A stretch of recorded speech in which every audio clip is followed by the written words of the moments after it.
திமுகவும் சர்வே எடுத்திருக்கு, 2-3 சர்வே எடுத்திருக்கு, உளவுத்துறை எடுத்திருக்கு, பெண் அமைப்பு எடுத்திருக்கிறது. அதே போல் அதிமுகவும் ஆந்திராவை சேர்ந்த ஒரு நிறுவனம் 2-3 இடத்துல ஜெகன்மோகன் ரெட்டிக்கு வேலை பார்த்துருக்கு, பவன் கல்யாணுக்கு வேலை பார்த்துருக்கு.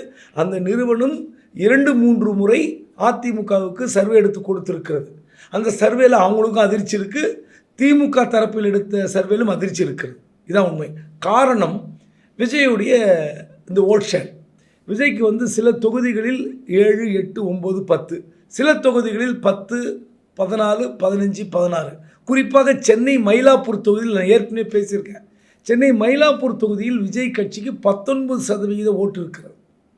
ஸோ அதிமுக விஜய் கூட்டணி வந்தால் இந்த இடத்தில் யார் வேணாலும் வெற்றி பெறலாம் அப்படின்ற ஒரு தகவல் இருக்கிறது.